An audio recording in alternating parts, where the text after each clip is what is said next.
بسم اللہ الرحمن الرحیم نحمده ونصلی ونسلم علی رسولہ۔ معزز دوستو، مکرم نوجوانوں، معزز خواتین، دو کام ہر اس شخص کے ذمہ ہے جو اللہ پر ایمان رکھتا ہو، اسی کو معبود حقیقی اعتقاد رکھتا ہو، نبی کریم صلی اللہ علیہ وسلم پر ایمان رکھتا ہو، انہی کے طریقوں میں نجات ہونے کا اعتقاد رکھتا ہو، آخرت پر ایمان رکھتا ہو اور پروردگار عالم کی بارگاہ میں حاضری، حساب کتاب کا اعتقاد رکھتا ہو، اچھے عمل کے نتیجے کے اچھے ہونے کا، برے عمل کے نتیجے کے برے ہونے کا اعتقاد رکھتا ہو۔ مختصر لفظوں میں جو مسلمان ہو، جو مومن ہو، جو اپنا تعلق مذہب اسلام سے بتلاتا ہو، اس کے ذمے دو کام ہیں۔ ایک کام ہے 24 گھنٹے اس بات کا خیال رکھنا کہ کسی وقت مجھ سے اللہ کی نافرمانی نہ ہو، یعنی ہمیشہ اللہ کی فرما برداری والی حالت میں رہنا یہ ضروری ہے۔ اس کے لیے اپنی طرف توجہ رکھنا، فکر رکھنا ضروری ہے کہ جو میں کر رہا ہوں وہ درست ہے کہ نہیں ہے، جائز ہے یا نہیں ہے، شریعت کے موافق ہے یا شریعت کے خلاف ہے، اللہ کی مرضی کے مطابق ہے یا اللہ کی مرضی کے خلاف ہے۔ جو بھی کر رہے ہیں وہ کرنے سے پہلے یہ معلوم کر کے، اطمینان کر کے، یہ کام میں کرنے جا رہا ہوں یہ شریعت کے مطابق ہے، اسلام کے موافق ہے، اللہ کی مرضی کے مطابق ہے، جائز ہے، درست ہے تو کیجیے، ورنہ مت کیجیے۔ دین کی لائن میں کوئی بات سنائی جاتی ہے تو آگے تک اس پہ غور و فکر کر کے سمجھنے کا ذوق کم ہے۔ دنیا کی لائن میں ذریعے سی بات بتا دیے تو خود آگے نکل جاتا، اس کے نتیجے میں غور نہیں کرتے، کچھ سننے کو جی چاہ رہا سا، تو سننے سے پہلے یہ طے کرنا جائز ہے نہیں ہے، درست ہے یا نہیں ہے، اللہ کی مرضی کے مطابق ہے یا نہیں ہے۔ کیا سننا چاہ رہے تھے؟ تو کسی ملک ترنم کا گانا، ترنم بلد معلوم نا، بہت خوش آوازی سے کسی چیز کو گانا، اس کا گانا سننے کو جی چاہا۔ تو اب ایک کام آپ کرنے جا رہے ہیں، کچھ سننے کا کام، تو وہ کام کرنے سے پہلے یہ معلوم کر لینا جائز ہے یا نہیں ہے۔ اتنا علم تو سب کو ہے نا، کسی خاتون سے گانا سننے کا تقاضا ہوا، جائز ہے یا نہیں ہے؟ خالی تمہارے کو اکیلے کچھ معلوم ہے، کس کو بھی نہیں معلوم ہے؟ جائز ہے؟ جائز نہیں ہے، جائز نہیں ہے تو نہیں سننا۔ بس کسی کو کچھ بولنے کو جی چاہ رہا تو بولنا کیا، اچھی بات بولے تو انہیں سنتا نہیں، اس واسطے موٹی گالی دینا بلکہ تقاضا ہو رہا، تو دینے سے پہلے کیا کرنا، معلوم کرنا جائز ہے یا جائز، اللہ کی مرضی کے موافق ہے یا نہیں ہے۔ جب آپ دیکھیں گے، معلوم کریں گے تو آپ کو معلوم ہوگا کہ صاحب گالی دینا بس بچ جانا۔ خیال آ گیا نماز کا وقت ہو گیا، بھائی نماز کو جانا چاہیے، تو بھی سوچنا جانا اللہ کی مرضی ہے یا نہیں ہے، تو کیا جواب آئے گا؟ جانا، اللہ کا حکم، چلے جانا۔ قادیانی بلایا ہماری مسجد میں آ کے نماز پڑھو، تو بھی معلوم کرنا جانا کہ نہیں جانا، کیا جواب آئے گا؟ سمجھ میں آنے کے واسطے بات سنا رہا ہوں۔ گراہک آ گیا دکان پہ، بعض ہوشیار قسم کے گراہک آ رہے تھے، سمجھدار قسم کے، بس بھولے بھالے قسم کے رہے، کوئی سی بھی چیز لے رہے، بھاؤ تاؤ طے کر کے اصلی ہے نہیں ہے، ٹھیک ہے یا نہیں ہے، معیاری ہے یا نہیں ہے، ورجنل ہے یا نہیں ہے، سب دیکھ کے لینے کا مزاج رہتا۔ بعض ایک دوسرا بولا بالا قسم کے آیا، اور اس کو بولے فلانی چیز چاہیے، وہ بولا کون سی چیز چاہیے، 1000 روپے کی، 1500 کی یا 2000 کی، کون سی چیز چاہیے؟ انہوں نے بولا بھائی 1000 1500 2000 کا مسئلہ نہیں ہے، میرے پاس اچھی چیز چاہیے، وہ بیچنے والا دیکھ لیا سیدھا سادہ قسم کا ہے، اس کو نہ اچھی خراب معلوم ہے، نہ بھاؤ تاؤ سے متعلق اس کے پاس کوئی فکر ہے. ٹھیک ہے تم 2000 کے لے کے چلے جاؤ، اچھی رہتی. دیکھو پیسہ کیسا دیے کہ چیز ویسی ملتی، بلکہ بجائے 2000 کے 1500 کے دے دیا. اس کو معلوم ہی نہیں دینے کو، اس کے جی ایسا کرنا چاہ رہا تو اسے کیا کرنا چاہیے؟ پہلے رک کے معلوم کرنا چاہیے کہ کسی بولے والے گاہک کو 2000 کی چیز بول کر 1500 کی میں دے رہا، میرے لیے جائز ہے یا ناجائز ہے. پہلے معلوم کرو، پھر مسئلہ کیا بتائیں گا اندر والا، ایمان والا دل کیا بولیں گا؟ ناجائز ہے. حدیث میں بتا استفتی قلبک، اپنے دل سے پوچھو. جو بھی گناہ کی چیز ہوتی دل میں فوراً کھٹک پیدا ہوتی. عورتیں ہیں، خیال آ گیا، رشتے دار ہیں، آتے جاتے رہتے ہیں، چلے جائیں گے سامنے کیا ہے بول کے خیال آیا. اجنبی دور کے رشتے دار آئے ہوئے ہیں، عورت کو خیال آتا چلے جائیں گے ویسے بغیر پردے وردے کے بول کے خیال آیا. مسئلہ کیا بولتا؟ جائز نہیں ہے، نہیں جانا چاہیے. بازو بیٹھے ہوئے دوست کے جیب میں سے 100 کی نوٹ آدھی اوپر آ گئی، دیکھیں آپ دیکھ کے خاموش ہیں، ابھی ذرا ادھر پلٹیں گا ادھر پلٹیں گا تو ہے سو آدھی بھی آہستہ آہستہ اوپر آ کے بازو کی رسوخت میں آہستہ ہاتھ رکھ دیں گے بول کے خیال آ رہا. تو کیا کرنا؟ معلوم کرنا جائز ہے یا ناجائز. ناجائز ہے تو نہیں لینا ہے نا. ماں باپ کا حکم آیا بیٹے ذرا فلانا کام کرو، جی میں کیا آ رہا، اس وقت میں آرام کا تقاضا ہے، تھکا ہوا ہوں. ہمیشہ تو سنتا ہوں، آج نہیں سنا تو کیا ہوا، یا کچھ بول دیا تو کیا ہوا. ہمیشہ میں کچھ لگاتے ہیں دوسرے انہیں لگاتے، میں اکیلا چھوڑ گیا، میرے کو تو پورا نوکر بنا کے رکھ دی. ایسا بولنے کو جی اشارہ. معلوم کرنا ایسا بول سکتے نہیں بول سکتے، ان کے کام کو پورا کرنے سے متعلق آگے پیچھے ہو سکتے ہیں کہ نہیں ہو سکتے. شریعت کیا بولے گی؟ کیا کرنا ضروری ہے؟ ماں باپ کی اطاعت ضروری. اتنا بڑا مقام ہے ان کا اللہ کے پاس کہ حدیث میں آتا ہے کہ حضور نے فرمایا صلی اللہ علیہ وسلم اللہ کی خوشنودی ماں باپ کی خوشنودی میں، اور اللہ کی ناراضگی ماں باپ کی ناراضگی. جوانی میں کبھی کبھی طرح سمجھ میں نہیں آتا، 2 دن 4 دن مزے اڑا لیتے. ایک صاحب تو بہت خوبصورت، بہت شاندار باڈی، جو دیکھا حیرت کرتا تھا کہ کیسا صحت مند آدمی، یعنی لاکھوں میں ایک آدھ کی ایسی صحت. اب اس کے پاس بے دینی بددینی کا یہ عالم تھا کہ اللہ کو، اللہ کے رسول کو، دین کو، اسلام کو، دین کی بات بولنے والوں کسی کو نہیں مانتا تھا. کچھ نہیں سمجھاتے رہے لوگ، کسی کی ماننے کو تیار نہیں. ایک بزرگ سے بولے حضرت اس کے بارے میں ذرا کبھی نصیحت فرما دیجیے. اس کو بولے کہ بابا سب کچھ اللہ کا دیا ہوا ہے، تم ایسا معاملہ مت کرو دین کے ساتھ، اسلام کے ساتھ، اللہ رسول کے ساتھ. اور یاد رکھو اس بات کو کہ اگر اس وقت میں فوراً پکڑ نہیں ہو رہی تو کسی غلط فہمی مت پڑنا. اللہ کی لاٹھی میں آواز نہیں ہوتی. نہیں جاؤ مول صاحب جاؤ، بہت سنے تم لوگوں کی بات آئی، حالت بگڑ گئی، صحت خراب ہونا شروع ہو گئی آہستہ آہستہ. ایسی خراب ہوئی، ایسی خراب ہوئی، ایسی خراب ہوئی، جسم اس درجے لاغر اور کمزور ہو گیا. دنیا بھر کے علاج کرا لیے، سعودیہ میں کرا لیے، امریکہ کو بھیجا دیے، سب جگہ علاج کرا لیے، کہیں فائدہ نہیں.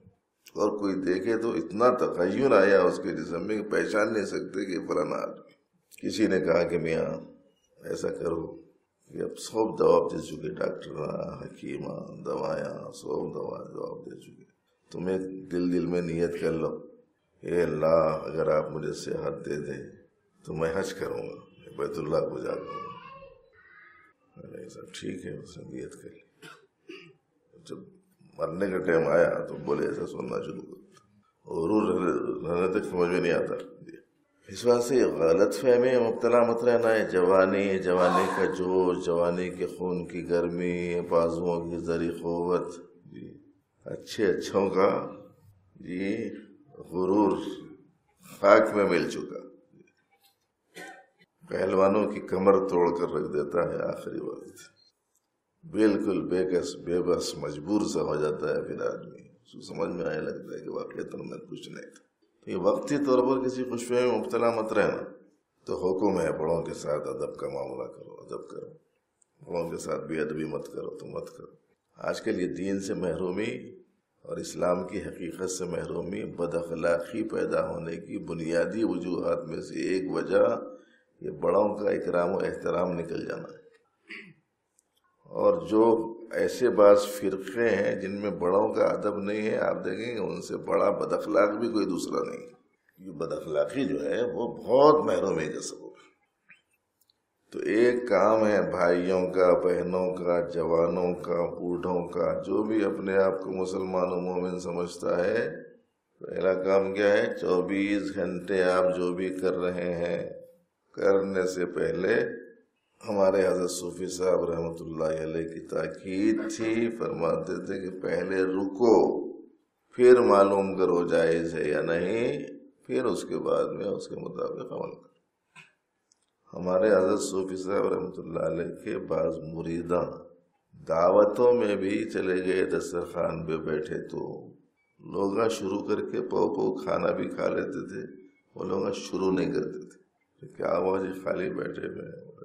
وہ نسبت صحیح کر رہا ہوں کھانے کی، صحیح نہیں ہو رہی. جب سے سامنے ایک چیز آئی، کھانا جی چاہ رہا، اٹھائے کھا لیے، نہ اللہ نہ بسم اللہ.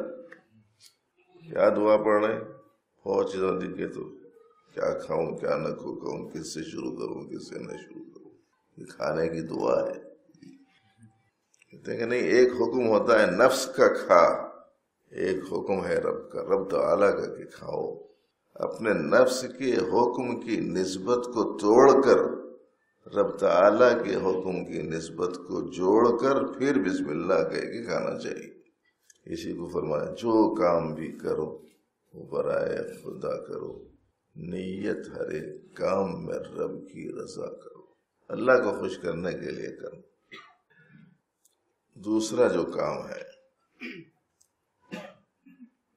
وہ ہے جس کی عنایتیں 24 گھنٹے ہم پر ہیں، جس کی نعمتوں کی بارش 24 گھنٹے ہم پر ہو رہی ہے، جس کے فضل و کرم کے نتیجے میں ہم بیٹھے ہوئے ہیں، سن رہے ہیں، دیکھ رہے ہیں، بول رہے ہیں، سمجھ رہے ہیں، جان رہے ہیں. اس لیے کبھی کبھی توجہ دلانے کے واسطے بولتا ہوں. ایک بارش وہ ہے جو سال میں 2-3 مہینے برستی، ایک بارش سال کے 12 مہینے برستی. سال کے 2-3 مہینے کی بارش تو بہت لوگ دیکھے ہوئے رہتے ہیں، مگر یہ سال کے 12 مہینے برسنے والی بارش عام طور پر لوگوں نے دیکھتے. پھر وہ بارش بھی بوندا باندی کی جیسی نہیں رہتی، ہلکی پھوار ایسی بھی نہیں، موسلا دار. اللہ کی نعمتوں، عنایتوں، کرم فرمائیوں کی بارش ہے جو ہر آن، ہر لمحہ، ہر بندے پر برس رہی ہے. اور اس وقت بھی برس رہی ہے. آپ لوگوں کو دکھ رہی نہیں دکھ رہی معلوم نہیں. آپ کا سانس کا آنا جانا یہ ان کی رحمت کی بارش، آپ کو نظر آنا اس وقت میں یہ ان کی عنایت کی بارش ہے، آپ کو سنائی دینا یہ ان کے کرم کی بارش ہے، آپ کو سمجھنے کی صلاحیت اس وقت میں جو کچھ کہہ رہے ہیں آپ سمجھتے جا رہے ہیں تو یہ ان کے خصوصی فضل کی بارش ہے. آپ بیٹھے ہوئے ہیں تو بیٹھنے کے واسطے قوت چاہیے، یہ قوت مسلسل مل رہی. بیٹھنے کے واسطے جسمانی نظام کا صحیح رہنا ضروری ہے، اور یہ پورے جسمانی نظام کی صحت ان کی عنایت ہے. تو جس اللہ کی جانب سے مسلسل 24 گھنٹے انعامات کی، افضال کی، کرم فرمائیوں کی بارش ہے، وہ اللہ کو ہمیشہ یاد رکھنا، یہ دوسرا کام. تو پہلا کام 24 گھنٹے ان کے منشے کے مطابق اعمال کرنا، دوسرا کام ہمیشہ ان کو یاد رکھنا. یہ 2 باتیں تو یاد رہ سکتے نا.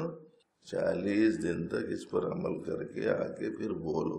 2 باتوں پہ 40 دن سے پابندی سے عمل کر رہا ہوں. اگر کوئی آ کے بولا تو اتنی خوشی ہوں گی کہ کچھ مت پوچھو. بہت دنوں سے انتظار میں ہوں، کوئی بھی آ کے بول رہے نہیں. اب آگے بولتے معلوم نہیں، پھر بالاں کالے ہو کے پھر سفید ہونے کے بعد بولنے کا ارادہ ہے. کیسا ہے قصہ؟ بھائی کچھ فکریں اوڑھ لو، جو وقت مل گیا غنیمت سمجھو. بس پتہ نہیں کس کو کتنا وقت ملا ہوا ہے، کچھ معلوم نہیں کس کو کتنا وقت ہے. ایک دم صحیح کر لینا اپنے زندگیوں کو. بھائی اس وقت میں آپ کو معلوم ہو گیا کہ صاحب وہ غلطی سے میں جو پانی پیا اس میں ذرا شاہ زہر تھا، بلکہ معلوم ہو گیا سر. تو علاج کرنے کے واسطے ایک دیکھیں گے وظیفہ ہونے کے بعد. بولتے بھائی ابھی تو جوانی ہے، ملازمت پہ ابھی ابھی چڑھا ہوا ہوں، ریٹائرڈ ہونے کے بعد میں علاج کریں گے. سوچ سکتے ہیں. سمجھ میں آئے نا ایک نقصان والی چیز اندر پہنچ گئی، بولے تو فوراً نکالنا. دیر کرنے کی کیا گنجائش ہے بھائی. ایسے ہی بے دینی بد دینی کی اگر کوئی چیز ہمارے اندرون میں ہے تو اس کو دور کرنے کے واسطے ریٹائرڈ ہونے کے بعد، وظیفہ ہونے کے بعد، دادا بننے کے بعد، نانا بننے کے بعد، پوتر نواسوں کی خوشیاں دیکھنے کے بعد کریں گے. نہ سمجھی کی بات ہے. تو یہ دو کام سمجھ میں آ گئے بھائی. اب آگے سنو.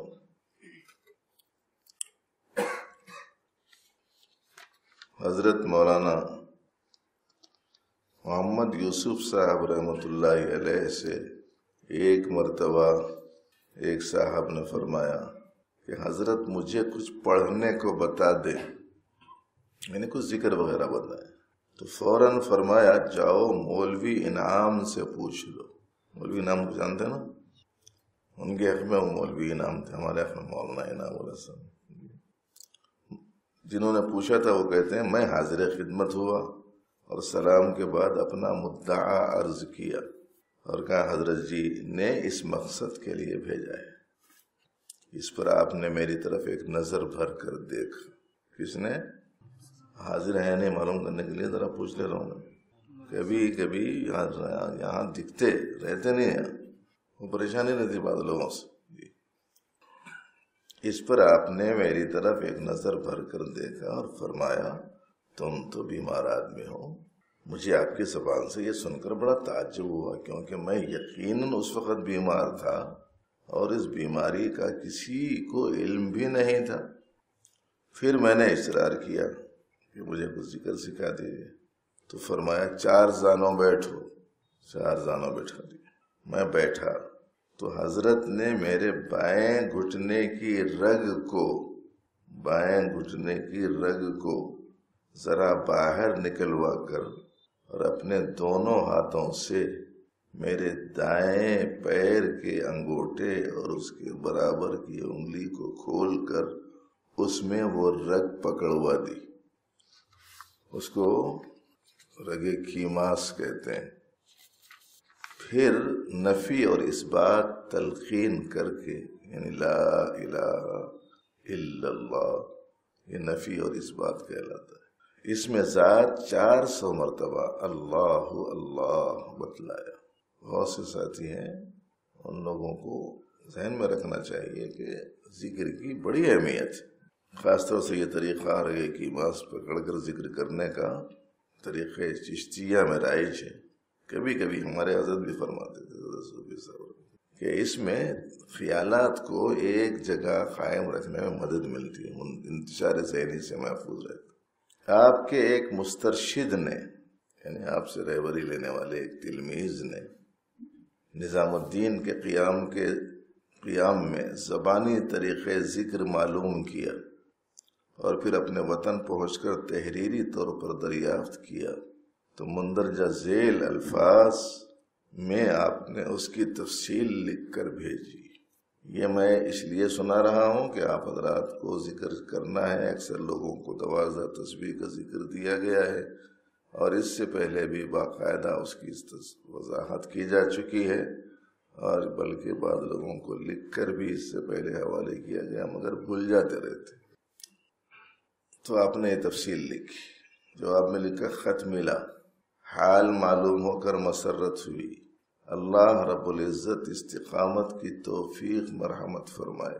12 تسبیح جو بتلائی تھی ان کی ترتیب پھر بتلاتا ہوں. آپ لوگوں کو بتلانے کے لیے سنا رہا ہوں. یہاں بھی پھر بتلا رہے نا، اس سے پہلے یہ بتایا. سورہ فاتحہ 3 مرتبہ، آیت الکرسی 1 دفعہ، سورہ اخلاص 3 مرتبہ پڑھ کر اپنے 4 سلسلوں کے حضرات کو بخشے، اشارے ثواب کرتے. پھر 11 مرتبہ درود شریف، 11 مرتبہ استغفار، اور یا حی یا قیوم برحمتک استغیث اسألک من فضلک یا اللہ یا اللہ یا اللہ ان تطہر قلبی عن غیرک وان تنور قلبی بنور معرفتک ابدا ابدا لا حول ولا قوت الا باللہ 3 مرتبہ پڑھ کر لا الہ الا اللہ 200 مرتبہ، ہر 10 مرتبہ کے بعد محمد الرسول اللہ صلی اللہ علیہ وسلم کہہ لیں۔ اس کے بعد الا اللہ 400 مرتبہ، اس کے بعد اللہ اللہ 600 مرتبہ، آخر میں اللہ ایک ضربی بولتے ہیں کہ اللہ اللہ 2 ضربی، اللہ ایک ضربی 100 مرتبہ۔ جب اس ذکر سے فارغ ہو جاؤ تو آخر میں مراقبے میں بیٹھ جاؤ اور یہ دھیان کرو کہ اللہ کا نور دل میں داخل ہو رہا ہے۔ کسی کو آواز دیے، پکارے، بلائے، دعوت دیے، اس کے بعد اب کیا کرتے؟ اس کے بعد ہم انتظار کر لیتے، بیٹھتے کہ نہیں بیٹھتے؟ ایسے ہی ذکر کرنے کے بعد تھوڑی دیر دل کی طرف متوجہ ہو جاؤ، اپنے زبان آنکھ بند رکھو، اللہ کی طرف دھیان کرتے ہوئے یہ تصور کرو کہ میرے دل میں اللہ کا نور آ رہا ہے۔ پھر نیز نوافل تلاوت وغیرہ کا اہتمام فرماتے ہوئے نماز با جماعت کی پابندی فرمائے اور مقامی کام میں اہتمام سے شرکت فرماتے رہیں۔ تو یہ ذکر کا طریقہ کار ہے، اسے ذہن میں رکھیں۔ یہ جو 12 تسبیحات کا ذکر ہے، یہ 24 گھنٹے میں 1 مرتبہ مقررہ وقت پر پابندی سے کرنے کی کوشش کرنا۔ اس کے علاوہ اور کرنے کو جی چاہے تو پوچھ لینا، آہستہ آہستہ بڑھاتے جاتے ہیں، پھر مشق اس درجے بڑھ جاتی ہے یا جی اس قدر چاہتا ہے کہ زبان آٹومیٹک چلنا شروع ہو جاتی ہے، دل کی گھڑی بھی چلنے لگتی ہے۔ اس طریقے سے ہمہ وقتی طور پر یاد الہی کا آدمی خوگر اور عادی ہو جاتا ہے۔ تو یہ ہے 2 کام کرنے کے، ایک 24 گھنٹے اللہ کے منشے کو پورا کرنے میں لگے رہنا، دوسرے جہاں تک ہو سکے زیادہ سے زیادہ وقت اللہ کی یاد میں لگا کر رکھنا۔ یہ 2 کام ہیں ہمارے ذمے۔ اللہ کی اطاعت ہوگی، اللہ کی یاد ہوگی تو انشاءاللہ العزیز دنیا بھی اچھی، آخرت بھی اچھی۔ ہر بھائی ہر بہن کو اس کا خیال رکھنا ہے، اور اتنا تو کرنا ہی ہے ساتھیوں کو کہ سب جو ٹائم آپ کو زائد ملا یہ فضول باتیں کرنے میں لگنے کے بجائے ان کی ان کی برائیوں میں مشغول ہونے کے بجائے اللہ کے یاد میں لگو۔ کسی کی ایک برائی بیان کرے، ایک لفظ، ایک نامناسب لفظ زبان سے نکال دے، کیا ملا؟ وہی وقت میں سبحان اللہ بولے، جنت میں ایک درخت لگ جاتا۔ تو بش کرنا، کوشش کرنا اس بات کی۔ اس کے نتیجے میں اپنے سلسلے میں کیا 4 سلاسل میں بات کم کرنا، فضول کام نہیں کرنا بنیادی اصولوں میں سے۔ اب یہاں بیٹھے ہوئے ملک خاموش بیٹھے ہوئے نہیں تو ذرا گئے مولوی صاحب تو شروع، باہر نکلنے کے بعد تو 12 خون معاف، جو جی میں آیا بس بولتے رہنا بولتے رہنا بولتے۔ ایمان کی صفت کے بھی خلاف ہے۔ ایمان کی صفت بتلائی ہے، جس کا ایمان ہو اللہ پر آخرت کے دن پر، اسے چاہیے کہ اچھی بات بولے یا خاموش رہے۔ من کان یؤمن باللہ والیوم الآخر فلیقل خیرا او لیصمت۔ جس کا ایمان ہو اللہ پر آخرت کے دن پر، اسے چاہیے کہ خیر کی بات کہے یا خاموش رہے۔ زیادہ تر مصیبتیں پریشانیاں یہ زبان کے غلط استعمال کی وجہ سے ہوتی۔ اس کے بجائے بھائی اللہ کے ذکر میں لگو۔ گھر میں بھی گئے تو بہت باتیں کر لیتے، مت بیٹھو بیویوں سے، ان سے کیا ہے کہ باتیں ضرورت کی بقدر بات کرو۔ شروع کرے تو ختم ہوتے ہی نہیں باتیں، کیا باتیں کر لیتے رہتے، سمجھ میں نہیں آتا کہاں سے آتا ہے اسٹاک اتنا باتوں کا، وہ کیا خاص موضوع رہتا ہے، اس کی کیا ایسی تفصیلات رہتے، کچھ سمجھ میں نہیں آتا، باتیں۔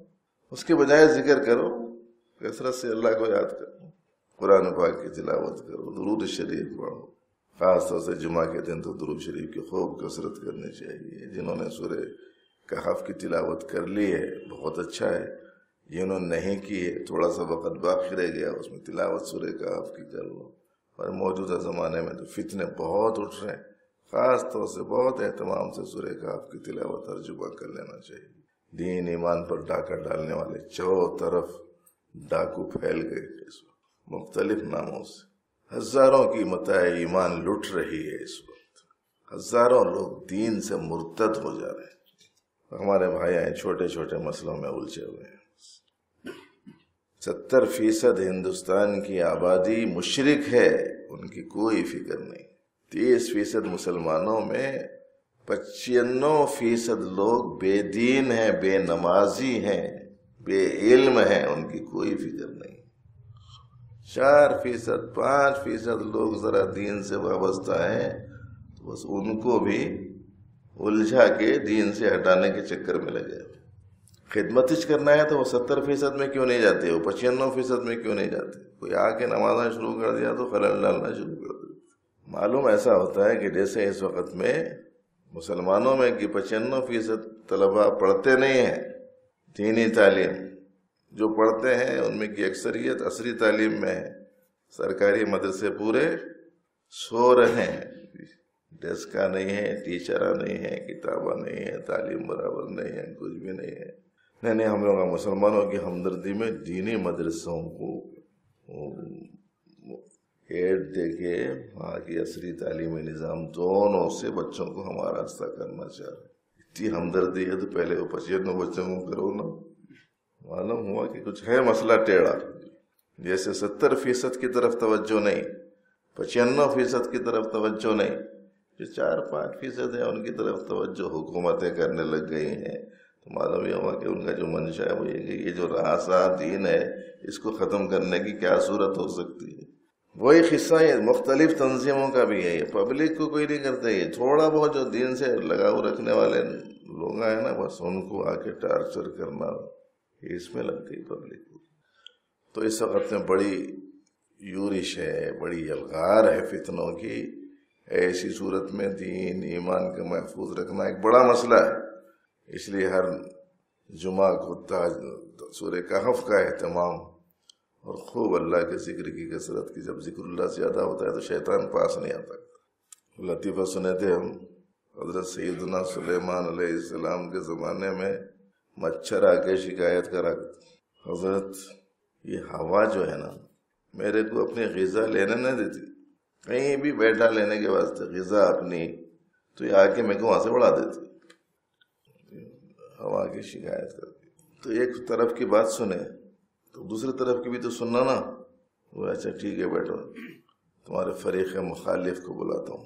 مدعا علیہ کو بلائے تو وہ آئے تو یہ مدعی غیب ہو گیا.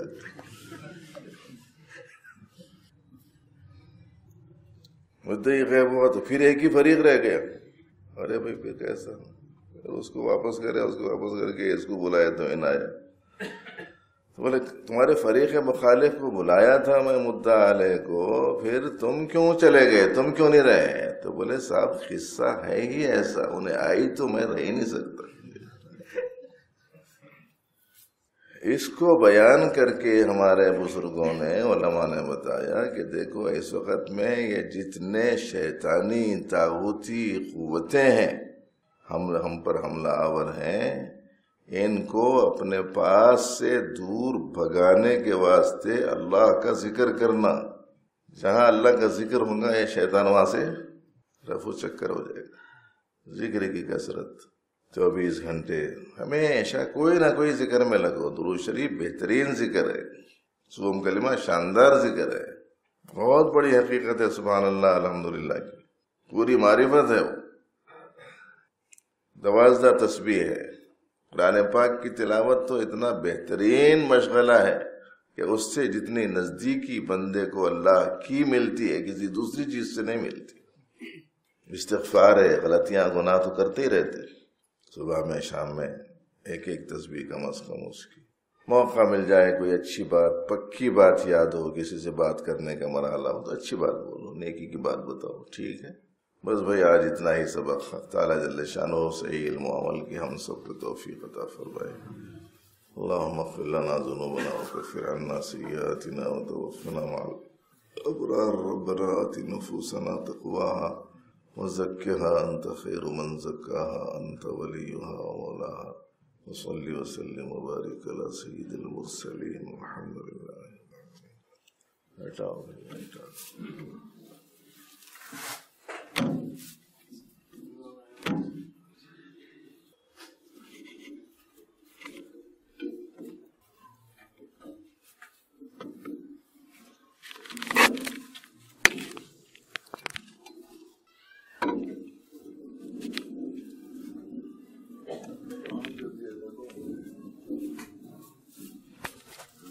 Mama did.